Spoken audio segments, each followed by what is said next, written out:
नमस्कार, आप देख रहे हैं सदन दिन भर। आपके साथ मैं हूं प्रांजलि सिंह। इस पूरे बुलेटिन में आप देखेंगे कि क्या कुछ खास रहा आज दिन भर लोकसभा और राज्यसभा की कार्यवाही के दौरान। पर सबसे पहले नजर इस वक्त की हेडलाइंस पर।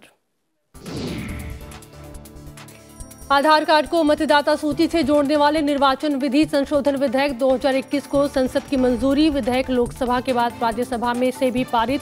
कानून मंत्री ने कहा, फर्जी मतदान रोकने में मिलेगी मदद। 18 वर्ष पूरे हो जाने पर साल में 4 बार मतदान सूची में नाम जुड़वाने में मिलेगा मौका। बाल विवाह निषेध संशोधन विधेयक 2021 लोकसभा में पेश। विपक्ष ने विधेयक का किया विरोध। विपक्ष के आग्रह पर महिला और बाल विकास मंत्री स्मृति ईरानी ने विधेयक को स्थायी समिति के पास भेजने की गुजारिश की।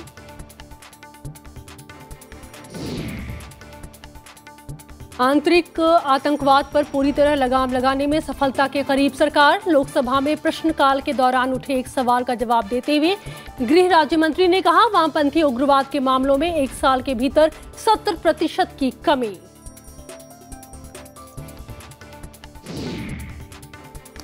तृणमूल कांग्रेस के सांसद डेरेक ओब्रायन मौजूदा सत्र के बाकी बचे दिनों के लिए राज्यसभा से निलंबित।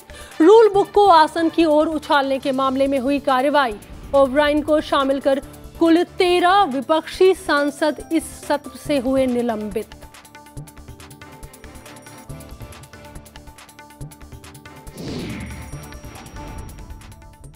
और सदन दिन भर में आज सबसे पहले बात हम करने वाले हैं राज्यसभा में दिन भर की कार्यवाही पर।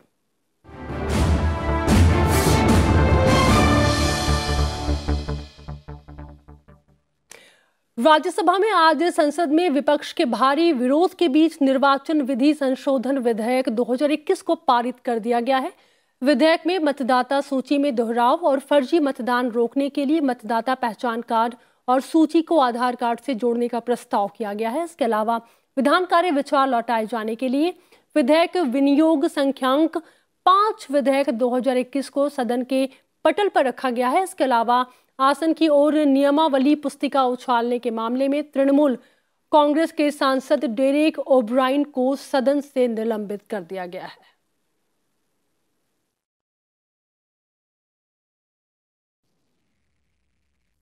निलंबित सदस्यों के मांग के अवरोध के बीच केंद्रीय विधि और न्याय मंत्री किरेन रिजिजू ने निर्वाचन विधि संशोधन विधेयक 2021 को सदन के पटल पर रखा।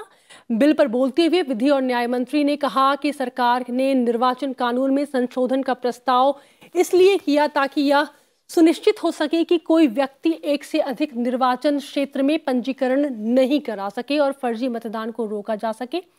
बिल पर चर्चा के बाद निर्वाचन विधि संशोधन विधेयक 2021 को पारित किया गया। हमारा डेमोक्रेसी, हमारा चुनाव का जो प्रक्रिया है सारा इलेक्टोरल प्रोसेस पे निर्भर होता है। तो इलेक्टोरल प्रोसेस को जुलूस करना, ना दिखा अपनी जगह सीट पर जाए, उसको दूर करना, ये सरकार का भी जिम्मेदारी है, इलेक्शन कमीशन का भी जिम्मेदारी है। इलेक्शन कमीशन समय समय पर सरकार को रिकमेंडेशन करते हैं और इस बार 4 मुद्दे को 4 पॉइंट्स को लेकर के जो हम यहाँ आए हैं, सर अगर चर्चा होगा तो जब मैं रिप्लाई करूंगा, चारों पॉइंट्स को मैं ब्रीफली इस सदन के माध्यम से देशवासियों को बताऊंगा। फिलहाल मैं अपील करना चाहता हूं कि ये बहुत इंपॉर्टेंट बिल है, इसमें सब समर्थन करें और इसको सर्वसम्मति से पारित करें। जो 101st रिपोर्ट है, जो डिमांड ऑफ ग्रांट 20 और 21 की, जिसको इस सदन के फ्लोर पर ले किया गया, मैं उसके रिकमेंडेशन को पढ़ना चाहूंगा। The committee understands that free and fair elections is the bedrock of democracy and the latter is a basic feature of the constitution. An error-free electoral roll is sine qua non of free and fair elections. The committee has been advocating linkage of unique Aadhaar ID card number with voter ID card, which would streamline alteration in epic during change of ordinary residents by the electors. To conduct fair and free election, to have a valid voter list, this amendment is required. So, the Aadhaar is not made mandatory. is one of the documents required. If Aadhaar is not able to be produced, other documents can be produced. So to include or exclude the name of the individual in the voter list. So to conduct fair and free election, there must be a valid voter list. So no. It prevents bogus voting. ये ऐसा draconian कानून आ रहा है जो पूरे देश के गरीब लोगों को, जिनके पास आधार कार्ड नहीं होगा, वो वोट नहीं डाल सकेंगे। इनका मंशा सिर्फ यही है और कुछ नहीं है। इसलिए मैं इसका विरोध करता हूं। और इसके अलावा ऐसे सदन में ये पास कर रहे हैं जो अव्यवस्थित है, और हमारे बहुत सारे लोग अब आखिरी दिन ही उनको बुला लेते तो कम से कम अपना मत तो व्यक्त कर देते। इस बिल पर आई अपोज दिस बिल। इस विधेयक के प्रावधानों के चुनाव सुधार की दृष्टि से और अधिक और सुविधाजनक वोटरों के सुविधाजनक वोटरों के लिए वोट देने का अधिकार सुनिश्चित किया गया है। मैं आपसे निवेदन करना चाहता हूं कि आधार कार्ड से लिंक होने के कारण गरीब लोगों को जो आधार कार्ड दिया गया है वो फर्जी मतदाताओं को बंद करने का इस विधेयक में पारित किया गया है। इसलिए हम आपके माध्यम से यह निवेदन करना चाहते हैं कि इस बिल को पास किया जाए। The bill has a salutary provision for acquisition of premises.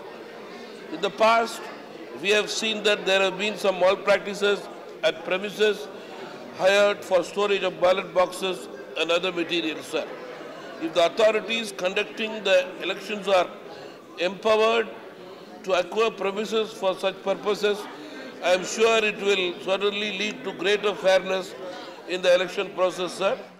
Sir, the bill is also further concerning from a privacy point of view, given that India still doesn't have a data protection law, functional data protection law. Sir, now in the absence of a data protection law, if the data is made available to any particular political party, it should also be made to every other political party so that there is a level playing field. So my party Biju Janata Dal demands that in the absence of a data protection law, if data is available to one political party, it should also be made available to every other political party or entity. Aadhaar card को election का returning जो electoral returning officer होता है वो सिर्फ identity के लिए use किया जाएगा, और उस डेटा को जो आधार पे डेटा है उसको सिर्फ और सिर्फ उसके आइडेंटिटी के लिए, उसको उम्र के लिए उसको यूज किया जाएगा, और वो इलेक्टोरल डेटाबेस इलेक्शन कमीशन के पास रखेंगे, उसको पब्लिक डोमेन में नहीं लिया जाएगा। तो इस मुद्दे पर राज्यसभा में काफ़ी हंगामा देखने को मिला। वहीं राज्यसभा में आज विनियोग संख्या 5 विधेयक 2021 पर चर्चा हुई। मनोनीत भाजपा सदस्य राकेश सिन्हा ने विधेयक का समर्थन करते हुए कहा कि पहले कल्याणकारी योजनाएं, घोषणाएं और कागज तक ही सीमित रह जाती थी। 2022 के बाद पीएम मोदी की सरकार ने कल्याणकारी योजनाओं को गांव तक पहुंचाया है। आज यह चर्चा हालांकि पूरी नहीं हो सकी है, लेकिन कल इस चर्चा को आगे बढ़ाए जाने और फिर वित्त मंत्री के जवाब की भी पूरी संभावना है। जो इनफॉर्मल इकोनॉमी है वो फॉर्मल इकोनॉमी की तरफ हो रही है, जो धीरे धीरे जो फॉर्मल इकोनॉमी की तरफ हो रही है, जो हमने टैक्स रेट कम किया था उससे पार्टिसिपेशन रेट बढ़ रहा है, और जो नौकरियां, जिसलिए कि हमारे पास डेमोग्राफिक डिविडेंड है सर। हम जानते हैं कि 2030 तक दुनिया में सबसे ज़्यादा वर्किंग एज पॉपुलेशन जो हिंदुस्तान में होगा, सबसे ज़्यादा जो स्किल्ड लेबर जो हिंदुस्तान में होंगे, और इसका फ़ायदा सरकार ने उठाते हुए इसीलिए आदरणीय प्रधानमंत्री जी ने हर वो डिसीजन जो लिया वो शॉर्ट टर्म व्यू से नहीं लिया। बाकी दुनिया में देखिए, जैसा आपने कहा यूनाइटेड स्टेट्स में इन्होंने पैसे बांट दिए तो इन्फ्लेशन आ गया। हमने कभी ऐसे कोई डिसीजन नहीं लिया जिससे कि शॉर्ट टर्म कोई बेनिफिट हो, लॉन्ग टर्म में कोई इसका इम्पैक्ट ना हो। सुशासन का एक परिचायक होता है कि कम समय में आपको जो सेवाएं मुहैया होनी चाहिए वो मुहैया हो। हमें याद है वो दिन, और कभी कभी public memory is too short, तो हम भूल जाते हैं कि अभी अभी की तो बात थी कि पासपोर्ट लेने के लिए आवेदन करने के बाद 5 महीने लगते थे। अभी मात्र 1 महीने में पासपोर्ट आपके घर पर पहुंचाया जाता है। मैं मानता हूं कि बहुत सारे विषयों में जो प्रगति हुई है, जो परिवर्तन हुआ है, उसको हमने भी ध्यान में रखना चाहिए और जनता के ध्यान में ला देने की कोशिश भी हमने बराबर करती रहनी चाहिए। नहीं तो जनता इस विषय में कई बार, जैसे मैं देखता हूं कि परिवर्तन का आकलन करने में थोड़ी सी अक्षम हो जाती है। मैं मानता हूं कि जनता को हमें सहयोग करना चाहिए। परियोजना केंद्र सरकार की एक महत्वाकांक्षी परियोजना है, जिसके माध्यम से सरकार देश में सड़क परिवहन सुविधा का विस्तार करती है ताकि इसका लाभ सभी को मिले और देश की आर्थिक प्रगति को रफ्तार मिले। बिहार में सड़कों का प्रति व्यक्ति घनत्व काफ़ी कम है। हाल ही में बिहार में कई राजमार्गों पर काम चल रहा है, लेकिन फिर भी इनकी रफ्तार काफी सुस्त है। जिन परियोजनाओं को काफी समय पहले पूरा हो जाना चाहिए था, उन पर काम अभी भी बहुत धीमी गति से चल रहा है। मैं ये दावे के साथ कह सकता हूं, इस महामारी के बाद जिस तरीके से दुनिया के तमाम सारे विकसित देश उनकी स्थिति गंभीर हुई, लेकिन भारत ने ऐसी गंभीर त्रासदी में भी किसी गरीब का चूल्हा बुझने नहीं दिया। हर घर राशन पहुंचाने का काम किया, हर घर से वो तमाम आवश्यक वस्तुओं को पहुंचाने का काम किया, जिससे इस कोविड जैसी महामारी में कोई भी गरीब व्यक्ति भूखा नहीं सोया। इसके लिए मैं सरकार को बधाई देना चाहूंगा। वहीं राज्यसभा में तृणमूल कांग्रेस के नेता डेरेक ओब्रायन को आज सदन के शीतकालीन सत्र के बाकी बचे कार्यावधि से निलंबित कर दिया गया। सदन में संसदीय कार्य राज्य मंत्री वी मुरलीधरन ने एक प्रस्ताव के माध्यम से उन्हें निलंबित करने का अनुरोध किया। प्रस्ताव सर्वसम्मति से पारित हुआ और पीठासीन अधिकारी सस्मित पात्रा ने डेरेक ओब्रायन के निलंबन की घोषणा की। डेरेक ओब्रायन के खिलाफ निर्वाचन विधि संशोधन विधेयक 2021 पर चर्चा के दौरान पीठासीन अधिकारी और टेबल पर बैठे सचिवालय के अधिकारियों की तरफ रूल बुक फेंकने का आरोप था। पीठासीन अधिकारी सस्मित पात्रा ने कहा कि डेरेक ओब्रायन ने संसदीय परंपराओं को तोड़ा है। Being a floor leader, Shri Derek O'Brien, instead of setting high standards of conduct in the House, set a bad example and in the process denigrated the dignity and stature of this august House. This act of Shri Derek O'Brien is highly condemnable. Sir, I move that Shri Derek O'Brien, member, be suspended from the services of the House for the remaining part of the current session for his unruly and contemptuous behavior, unbecoming of a member of Rajya Sabha, by brazenly throwing the Rajya Sabha rule book towards the chair during the discussion on the Election Laws Amendment Bill 2021 on 21st December 2021, thereby bringing disrepute and shame to this august House. The question is that the motion moved by the Minister of State for Parliamentary Affairs for suspension of Shri Derek O'Brien, MP, from the services of the House for the remaining part of the current session be adopted. Those in favor will please say aye. Aye. Those against will please say no. I think the ayes have it, the ayes have it, the ayes have it. The motion is adopted. Shri Derek O'Brien therefore stands suspended from the remaining part of the current session. और इस पूरे मसले के बाद राज्यसभा में नेता सदन पीयूष गोयल ने विपक्ष के व्यवहार पर एक बार फिर से खेद जताया। उन्होंने कहा कि जिस तरह से डेरेक ओब्रायन ने महासचिव की मेज पर रूल बुक फेंका है, वह न केवल संसद का अपमान है, बल्कि ये तो देश का भी अपमान है। मेरा मानना है कि माफी मांगने से कोई छोटा नहीं होता है, उल्टे माफी मांगना बड़े ताकतमंद और मजबूत दिल वाले लोगों की निशानी है, लेकिन वो इनमें है नहीं। इनमें बड़ा दिल भी नहीं है और सहन शक्ति भी नहीं है। ये स्पष्ट करता है कि इनकी मंशा सदन ना चलाने देने की थी, बजाय के एक अच्छी तरीके से बहस करके देश को कैसे आगे बढ़ाया जाए, देश को कैसे एक विश्व शक्ति बनाया जाए। प्रधानमंत्री नरेंद्र मोदी जी के नेतृत्व में सरकार अपने काम पे तटस्थ है। हम दिन रात देश की सेवा में लगे, आगे भी लगे रहेंगे। विपक्ष अपनी भूमिका अच्छी तरीके से निभाए, ऐसा मेरा उनसे अनुरोध है। तो आपने देखा कि आज दिन भर राज्यसभा में काफी गर्मा गर्म बहस चलती रही। वहीं अभी हम यहाँ पर वक्त है एक छोटे से ब्रेक का। ब्रेक के बाद हम आपको बताएंगे कि लोकसभा में आज क्या क्या हुआ दिन भर कार्यवाही के दौरान।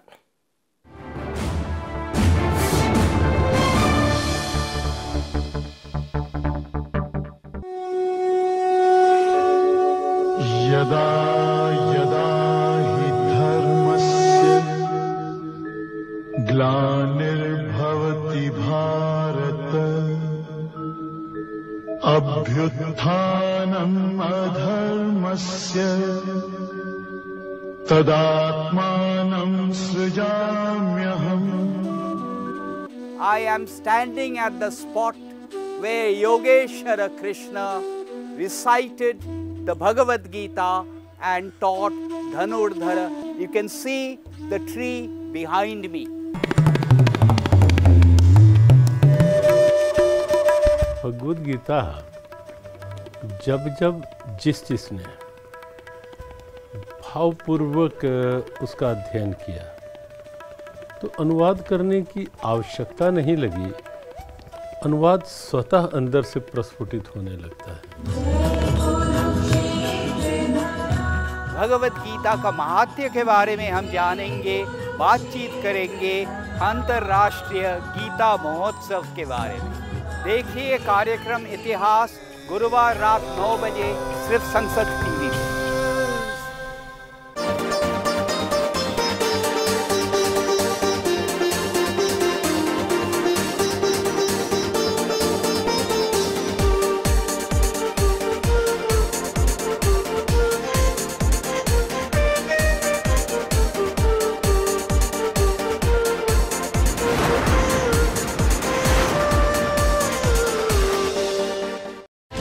जो बन जाए हकीकत, फैसले जो बन जाए नसीहत, फैसले जो आपका जीवन बदल दे, फैसले जो आपको दे बेहतर कल। कैबिनेट के फैसलों की सही तस्वीर कैबिनेट दिस वीक गुरुवार रात 8:30 बजे सिर्फ संसद टीवी पर। Why does diplomacy matter and how does it impact the common man? How did this happen? And what can be done to repair this important relationship? What is new in our foreign policy?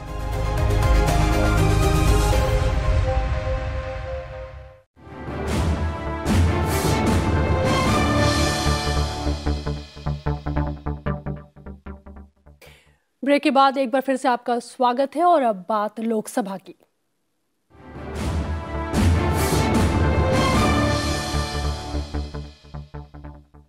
शीतकालीन सत्र के 17वें दिन आज लोकसभा में बाल विवाह निषेध संशोधन विधेयक 2021 पेश किया गया और विपक्ष की मांग को मानते हुए महिला विकास मंत्री स्मृति ईरानी ने इसे व्यापक विचार विमर्श के लिए संसद की स्थायी समिति को भेजने का आग्रह भी किया। इसके साथ ही सरकार ने चार्टर्ड अकाउंटेंट, लागत एवं संकर्म लेखापाल और कंपनी सचिव संशोधन विधेयक 2021 को भी स्थायी समिति के पास विचार के लिए भेज दिया है। प्रश्नकाल के दौरान लोकसभा में आज कृषि, गृह और दीनदयाल उपाध्याय ग्रामीण कौशल योजना से जुड़े सवाल पूछे गए। प्रश्नकाल के दौरान ही लोकसभा अध्यक्ष ने विरोध कर रहे सांसदों को कई बार सदन की गरिमा बनाए रखने की अपील की और गतिरोध के कारण सदन की कार्यवाही को दोपहर 2 बजे तक स्थगित करने से पहले उन्होंने मेंबर्स को उनकी सुविधा के लिए एक नए ऐप की जानकारी भी दी।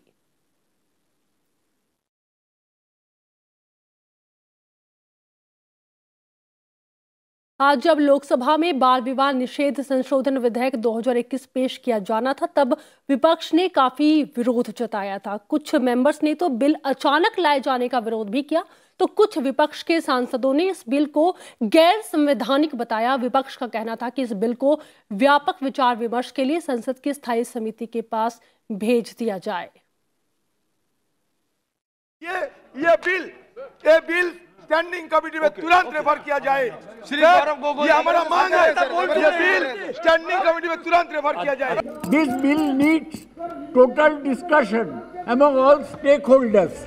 The minority people are totally opposed to this bill. I oppose the very introduction of this bill. Sir, this bill is unwanted, it is unconstitutional and it is violation of Article 25 of the Constitution. Sir, this bill will make far-reaching consequences in this country, sir. This is this attack on the personal law and the fundamental right in this country, sir. Government should withdraw this, sir. Enhancing the marriage age of 18 to 21, whether this bill can be enforceable, because the rural population, especially the uneducated youth, uneducated and unemployed girls, they have to continue up to 21 years of age for getting the marriage. So whether this law is enforceable, that is the first point. And the second one is regarding 18 years of age is the age which is limited by the constitution to have the citizenship acquisition. 18 years is being prescribed. So this is against right to freedom of under Article 19.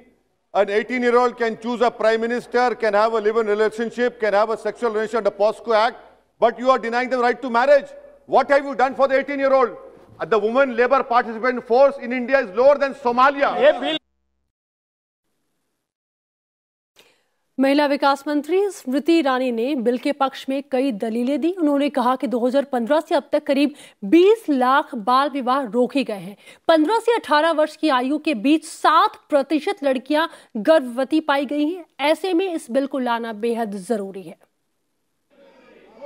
आज इस सदन के सम्मुख मैं ये कहना चाहूंगी कि 2015 से लेकर 2020 तक हमारे देश में बाल विवाह रोकने की संख्या 20 लाख विवाह रोके गए हैं, ऐसे रिसर्च हमको बतलाती है। NFHS 5 का डेटा बतलाता है कि 15 साल से 18 साल की उम्र में 7% बेटियां गर्भवती पाई गई हैं। 18 साल से कम उम्र में 23% लड़कियों का ब्याह रचा दिया गया, जबकि कानून उसकी इजाजत नहीं देता। स्मृति ईरानी ने आगे कहा कि आप सब कैसे कह रहे हैं कि यह विधेयक धर्मनिरपेक्ष नहीं है। इसके बाद उन्होंने क्या कहा, आइए सुनते हैं। जिन लोगों ने कहा कि ये अमेंडमेंट सेक्युलर नहीं है, उनका ध्यान आकृष्ट करना चाहूंगी सुप्रीम कोर्ट के कथन पर। Independent thought versus union of India 382 of 2010, supreme court का स्वयं मानना है कि ये एक्ट सेक्युलर एक्ट है और मुस्लिम पर्सनल लॉ की दृष्टि से भी, हिंदू मैरिज एक्ट की दृष्टि से भी सभी धर्म, सभी जाति, सभी समुदाय की महिलाओं को समानता का अधिकार विवाह की दृष्टि से मिलना चाहिए। मेरे कथन में गतिरोध लाने वाले विपक्ष के सज्जनों से कहना चाहती हूं कि मेरी बात को अगर पूरा सुन लेते तो उनका ध्यान इस बात पर आकृष्ट होता कि मैं स्वयं सरकार की ओर से यह प्रस्तावना करना चाहती हूं कि स्टैंडिंग कमेटी में इस विषय पर विस्तृत चर्चा हो। लेकिन महोदय, ये भी कहना उचित होगा, मुख्यतः आज जो आवाजें उठी, उन आवाजों ने स्वीकार किया that the age of marriage should be uniformly applicable across all religions, all castes, all creeds, overriding any custom, any law which seeks to discriminate against women. So those men who stood in this house in support of uniformity in applicability of the law have my gratitude. And sir, on behalf of the government, I would request that it be sent to the standing committee.